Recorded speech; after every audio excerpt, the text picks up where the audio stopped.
Grizzlies have risen to become one of the best teams in the NBA by making astute decisions, but also being very aggressive when it comes to investing and believing in their youth. And with the NBA season now officially over, as they approach the draft and free agency, remaining astute, but also aggressive could continue to pay dividends for the Grizzlies. That and much more on this edition of the Locked On Grizzlies podcast. Here we go.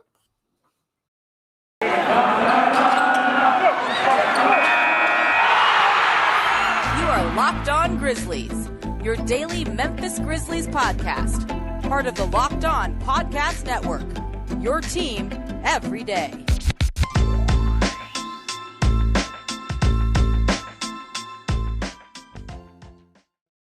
Welcome one and all to the Locked On Grizzlies podcast. My name is Shawn Coleman. Hope wherever you are and wherever you are listening, you are having an absolutely great start to your Father's Day weekend. It's crazy to think that we already are almost halfway through the 2022 calendar year, but it's also crazy to think that this NBA season is now over. Of course, you can find myself at Stats SAC. You can find my co-host, Michael Cole. He'll be back with me all week long discussing the NBA draft. You can find him at DeMichael C. You can find my written work over at Grizzly Bear Blues, his over at Commercial Appeal, and you can also find all of our great product when it comes to Locked On Grizzly in Perspective right here on YouTube. Hit that subscribe button below, as well as free on all podcast platforms. Wherever you choose to listen, it's free, and that's where we will be. So the Grizzlies are now officially, all teams are now officially into the NBA offseason. Congratulations to the Golden State Warriors, who emerged as the 2022 NBA champions. I believe that the talk about Steph being one of the greatest of all time, the Warriors being a true dynasty, all those different things, yes, they are all true. Obviously, for Grizzlies, in terms of the Grizzlies and their fans, one of the more fun moments of the year was seeing Klay Thompson call out Jaren Jackson Jr. for a tweet that he had put out, several months ago. I'm not sure why that worked its way into Klay Thompson's comments after the finals. No disrespect to Klay Thompson. He's an all-time great when it comes to a shooter, a big part of one of the best dynasties in basketball history. But just funny to see that Klay Thompson was thinking about the Grizzlies after his team had won the finals. But in general, the big takeaway from all this remains the same. During the regular season, the Memphis Grizzlies, the third youngest team in the NBA by whoever you listen to, they have the second best record in the NBA. And it can be argued that the Grizzlies gave the eventual NBA champion Warriors their hardest test in the playoffs. Now, those aren't two things that, you're not going to hang banners if you're the Grizzlies. This isn't something to brag about, but it is relevant. It's relevant that the Grizzlies had the second best record in the NBA this season, but it's also relevant that they gave the Warriors one of their harder, if not hardest tests during this playoff run. That lets the Grizzlies know just how close they are to truly being a contender, and with how young they are. Again, I say with how young they are, the fact is that they have one of the better chances of remaining in that contention window for several years to come. But of course, with that being said, the other thing to think about is this. With how young the Grizzlies are, and with how they dealt with injuries both during the regular season and the postseason, the truth about it is this, is that if the Grizzlies were to not necessarily make that many moves this offseason, they don't make a significant signing, they don't make a significant trade, perhaps they bring back a Tyus Jones, they make a couple of picks in the draft. Going into next season, the product of the Grizzlies looks very similar to how it ended this season. That probably would be an astute move.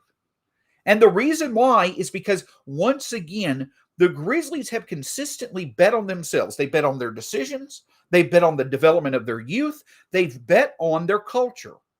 And look where it's led them. The point that I'm getting at is that it probably would be an astute move. You've re-signed Taylor Jenkins long-term. You've got Zach Kleiman in the fold long-term.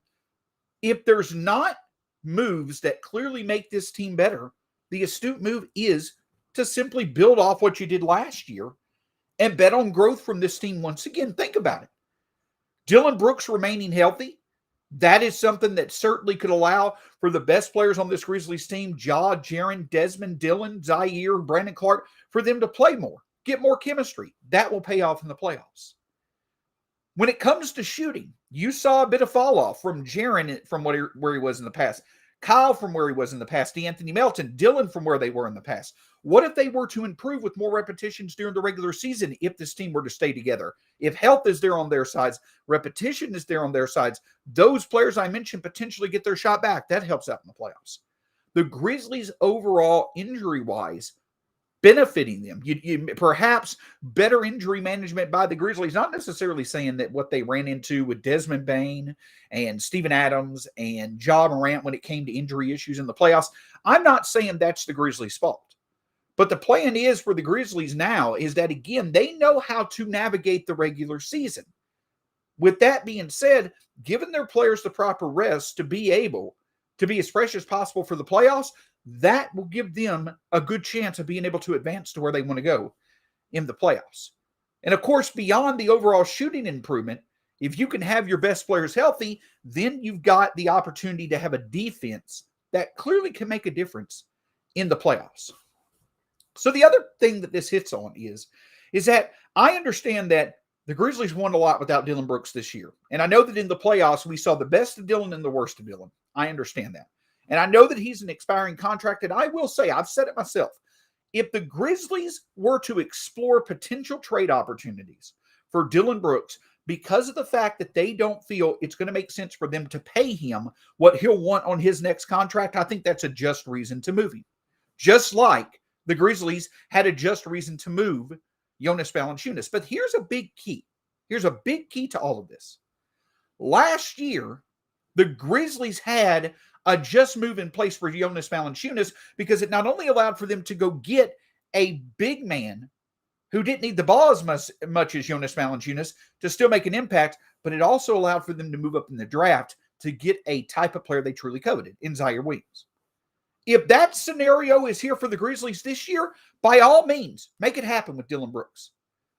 But if the Grizzlies are finding that the value for Dillon Brooks is, for instance, what Houston got for Christian Wood, I don't think that is that desirable of an opportunity to trade Dillon Brooks. You don't trade Dillon Brooks just to trade him. I get the understanding, or I hear the understanding, I may not necessarily get it, that some may think that Dillon Brooks not being on the Grizzlies frees up shots for players to find better shot quality when they're out on the court. And that may be true. But this Grizzlies defense is among the best in the NBA when Dillon and Jaren Jackson Jr. are together. And now if everybody stays on the team, you've got another year of them being all together. That only helps. So when it comes to Dillon Brooks, when it comes to D'Anthony Melton, when it comes to Steven Adams, you know your product that you have with them on the court together. You know that puts you in a position to at least have a chance. Every team that's an NBA champion has things go their way outside of their control. Good health, a few breaks along the way.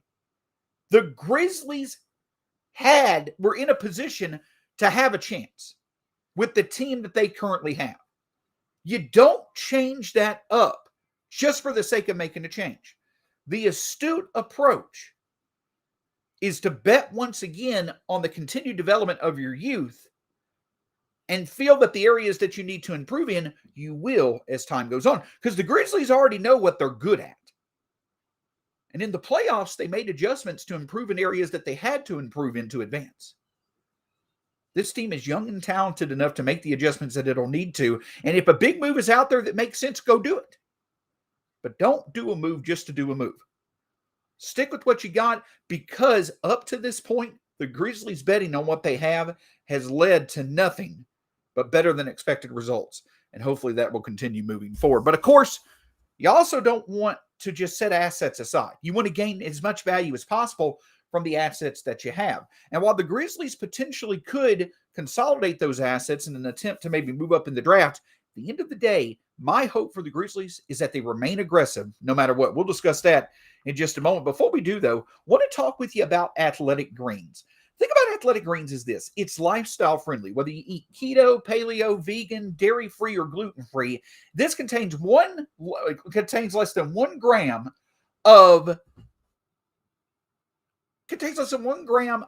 sugar No GMOs, no nasty chemicals or artificial anything while still tasting good. It supports better sleep quality and recovery, supports mental clarity and alertness.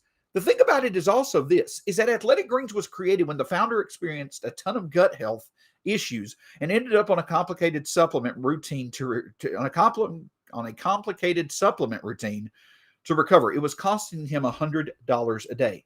Well, to make it easy for you, Athletic Greens is going to give you a free 1-year supply of immune-supporting vitamin D and 5 free travel packs with your first purchase. All you have to do is visit athleticgreens.com/MLB Networks. Again, that is athleticgreens.com/MLB Network to take ownership over your health and pick up the ultimate daily nutritional insurance. Now, I'll be honest, I got threw off a bit there reading that ad read because I got an alert on the phone. It was Woj. Didn't have anything to do with the Grizzlies or a trade or anything like that. But we're at that time of the year. And of course, we're also at the time of the year of the ultimate NBA mock draft going on right now. This week, you will hear the picks that myself and DeMichael made for the Grizzlies at 22 and 29. Make sure to check out the Locked On NBA Ultimate Mock Draft 2022 for the latest breakdown of all things NBA draft.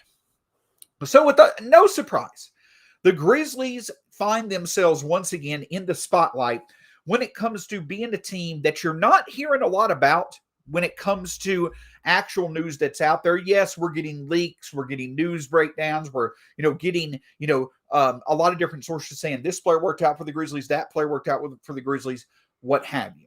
But the thing is that typically you're going to see the Grizzlies move in silence when it comes to potential moves that we will see. But if history were to suggest, the Grizzlies in recent years have been among the most active teams when it comes to draft night. Think about it.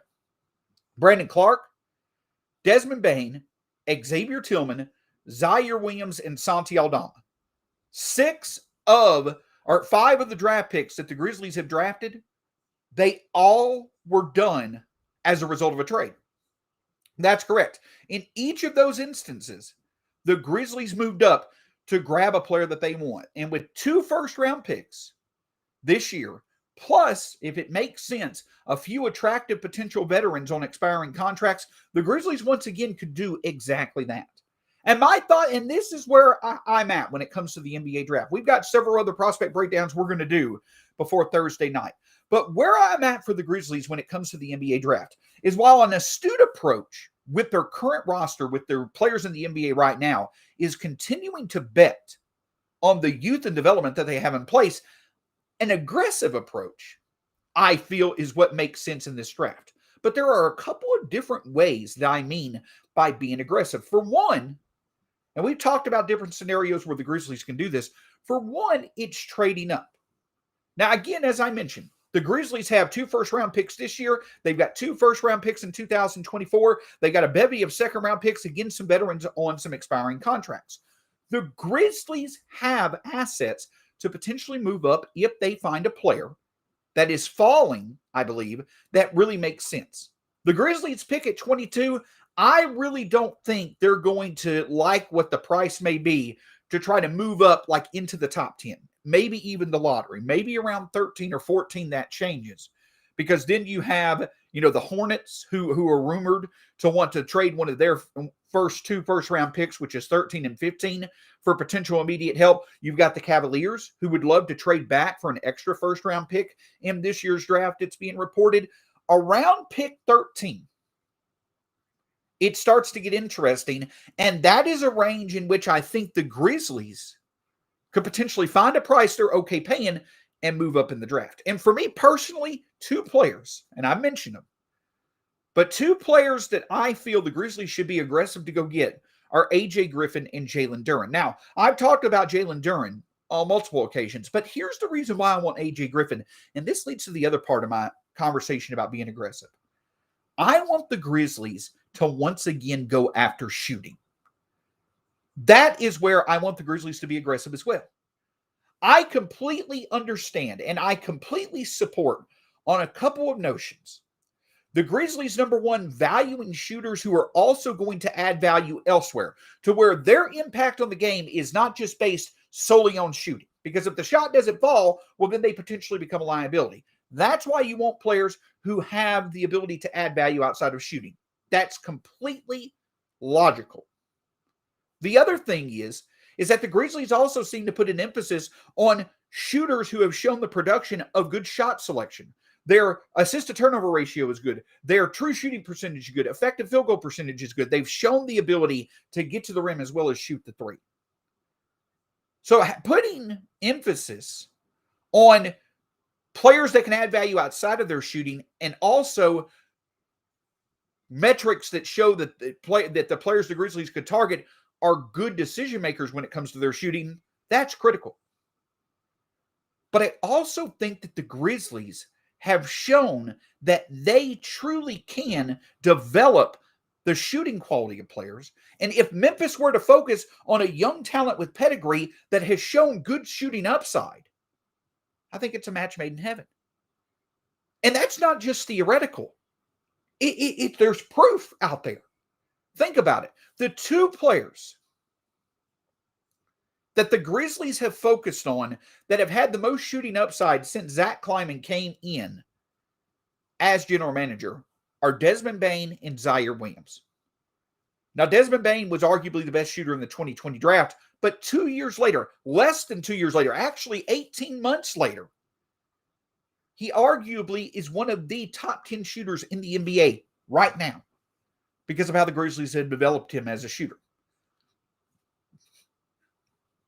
Zaire Williams struggled for the first several months of his NBA season, but from February on last season, basically over the last third of the season, Zaire Williams was tied for second among rookies who attempted at least 100 three-point field goal attempts.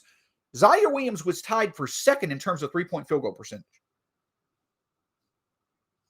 From February through the end of the year, over 29 games, Zaire Williams attempted nearly 4 threes per game, made 1.5 threes per game, and averaged nearly 39% on his threes. The Grizzlies can develop shooters. You've seen the improvement of Ja Morant. You've seen in spurts the improvement of Jared Jackson Jr., Kyle Anderson, DeAnthony Melton, though each of those players have fell off a bit. But you've also seen Tyus Jones really unlock the shooting part of his game since he's arrived in Memphis. Taylor Jenkins and his staff have multiple examples of how they can improve the overall shooting capability of players. That is why in this draft, which has several players that have legitimate upside as shooters in the NBA and different player profiles, that's why I think it's okay for the Grizzlies to perhaps put a bit more emphasis on shooting upside instead of shooting upside plus value elsewhere. Just as much as the Grizzlies can unlock the shooting potential of young players, they also can find ways to allow for them to improve in other areas. Look at Zaire Williams' defense when he got called to, big defensive assignments even in the playoffs. So my point is that Memphis, on a couple of different fronts, should remain aggressive. That means if they find a deal that they like and they can go up and get, for instance, an A.J. Griffin, go get them. Move, go, get. We know Zach Kleiman loves to move around the draft board. Make it happen. But even if they remain in place, there are a few names out there that I really think make sense for Memphis to go after, because once they're in the Memphis development track, I at least personally, am going to be very excited to see what can happen, not only in terms of them realizing the shooting upside many suggest that they have, but also the potential for those type of players to add value to their games in other ways. We'll discuss that in just a moment. But before we do, just as I had mentioned that you could probably bet that Zach Kleiman is going to make a move before the draft in terms of moving up the draft board or some type of trade he feels will help the Grizzlies out. If you enjoy betting and wagering on sports, then the best place for you to be able to use is betonline.net, because the one thing that it does, it makes it fast and easy for you to set up your betting so that your focus can be on the factors that matter to you when it comes to making the right bets. That's right. You don't want to have to struggle with setting up the opportunity to bet and wager on sports. You want that to be easy so you can focus on the details. Well, whether it be your mobile device or your laptop, go to betonline.net. Fastest and easiest way for you to bet on any sports that you want. It's going to make your day better. Later on this week on the Locked On Grizzlies podcast, we obviously will continue to break down a few more intriguing prospects for the Grizzlies, their profiles, and why they make sense for Memphis, plus obviously draft night into Friday. We will make sure to break down all the latest news when it comes to the Grizzlies post-draft analysis. That and much more on this week's edition of Locked On Grizzlies between myself and Michael Cole. Make sure you check it out. So we've talked about the Grizzlies being astute.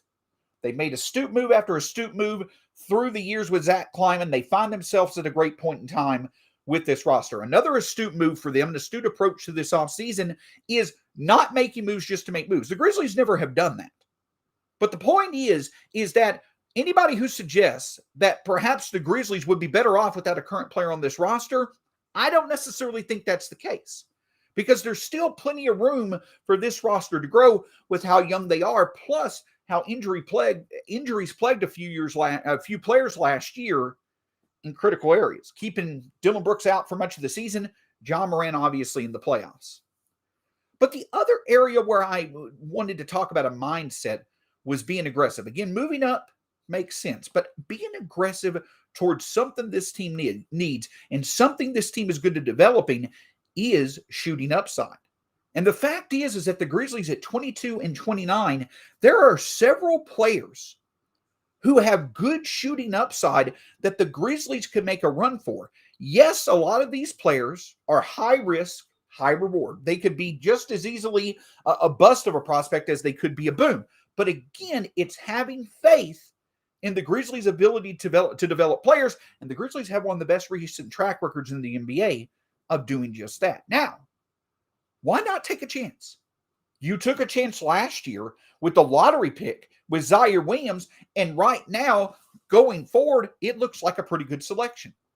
Well, this time around, you're not having to invest as valuable of a pick, and you have an assortment of options that you could go after that could offer shooting upside even if they come with some risks.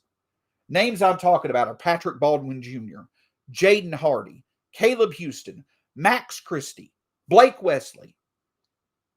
A few of those are more guards than they are wings. But the point is that at the very least, if the Grizzlies moving forward don't necessarily think that Dillon Brooks is a long-term member of the Grizzlies, perhaps they may not think that DeAnthony Melton is a long-term member of the Grizzlies, though both of those players you should have every reason to want them on the team next year. Perhaps the Grizzlies find a source they really love, and they want to potentially get a bigger wing like a Houston or a Patrick Baldwin Jr. to come in as a shooting upside source to take the spot that Kyle Anderson leaves behind. I want to see the Grizzlies once again put an investment, take a chance on a shooter. Because their track record with Desmond Bane and Zaire Williams has been absolutely phenomenal. When it comes to picking rookie shooters over the past 2 years, it's hard to find a team that's done better than the Grizzlies. Well, this time around, you've got the shooting upside of a big-bodied player like a Patrick Baldwin Jr. or a wing like Caleb Houston, an all-around, potential shooting prospect in Max Christie, a shot creator who easily can find his own shot and can be a microwave scorer in Jaden Hardy, and the same with Blake Wesley. I'm not necessarily saying that any of these players, in my opinion, are an absolute lock to be a significant NBA talent, that they're going to be the sleeper of the draft. I'm not saying that. But with the Grizzlies' need for shooting upside going forward, with their ability to develop shooting upside, and with their overall track record recently of drafting and developing players to become more than many anticipated that would be, that's about as good of a combination of bringing in a talent with a pedigree like a Baldwin Jr. or a Houston or a Christie, bringing them into the Grizzlies' culture and development track, and having faith we can make the most of it. Because at the end of the day, what do you have to lose? These are the type of chances that you want to take. You want to find significant values in draft picks, especially with how much you're going to have to pay the main cogs of your core moving forward. So go upside, at least with one of your picks. If you want to combine them together and go get an AJ Griffin, I think that's perfectly logical, because you're taking a chance on a player with significant shooting upside, which not only is a need, but also something you know that your franchise develops well. So again, I get the Grizzlies value that shooting production, being able to see that not only can a player hit shots, but he takes the right shots. His shot selection is good. I get the value in that. And there are a few veterans out there who may meet that criteria that the Grizzlies may want to go after as well. But why not combine the two approaches if you keep both your picks? Get you a player who potentially could help immediately, like a Wendell Moore or a Marjon Beauchamp, though the Marjon is more of a defensive guy right now who doesn't really have, a reliable shot. You could help it develop. Get that type of guy, a wing presence who could step up immediately and contribute. But on that same end, take a chance on a player with shooting upside and trust your ability to develop it. Because at the end of the day, if the Grizzlies can once again take a chance on a player with pedigree, take a chance on a player with significant shooting upside and develop that player, that's again a great hedge approach to what if for some reason you're not able to keep Dillon or D'Anthony? What if for some reason Zion Williams may not develop as you hoped? You don't think that's going to happen. But it's never a bad thing to take multiple chances on guys with high pedigrees coming into the NBA and trusting that your franchise can develop them by focusing on their strengths and making them relevant players. I completely understand the red flags that are around a Patrick Baldwin Jr. or a Jaden Hardy or what have you. I get it. The shot numbers weren't there, and they certainly didn't show a lot of good potential outside of their shot to add value. But at the end of the day, the Grizzlies, with where they are right now, being as youthful, deep, and talented as they are, the need to find value out of cheap sources for future years, which would be on rookie deals, and with their overall ability to draft good and develop good, the Grizzlies have every reason to remain aggressive and go after players who have high pedigrees and good shooting upside, because it helps them address a need, and it also plays into their strengths as a franchise of developing the shots of players. So if you're not necessarily on board with the Patrick Baldwin Jr. or Houston or Christie or Hardy, because there's not a lot of value so far in their games, or there's not been a lot of production in their games outside of their shot, I get it. And again, at the end of the night, the Grizzlies may not go that route, and that's perfectly fine. My whole point is that for a team that has been aggressive on draft night in the past, and it's worked out so far nearly every single time, and they've been aggressive, keeping that same mindset in this year's draft by addressing an area of need, by getting a shooting prospect, or by getting a prospect with good shooting upside and having the faith that you can develop that and make them more than just a shooter. The Grizzlies have done it before. They've done it just about as good as anybody has over the past 2 or 3 years. Stick with that philosophy. And I think that the Grizzlies could find a diamond in the rough, a gem in this draft class, if they go after a player with high upside, but also a person that they feel will buy into the Grizzlies culture and will be ready to get to work. Remaining astute, but staying aggressive. That, on many levels, is what has helped the Grizzlies get to where they are, and why I think they should continue on that same approach, both adding to the current roster with, current NBA talents, but also when it comes to the draft. Can't thank you enough for joining us here on the Locked On Grizzlies podcast. Hit that subscribe button below on YouTube. Let us know what you think of the show in the comments. Check us out for free on all podcast platforms. My name's Shawn Coleman. You can find me at StatsSAC on Twitter. DeMichael Cole will be back with me next week discussing all things NBA draft. Until then, have a great day. Go Grizzlies. We'll talk to you again soon here on the Locked On Grizzlies.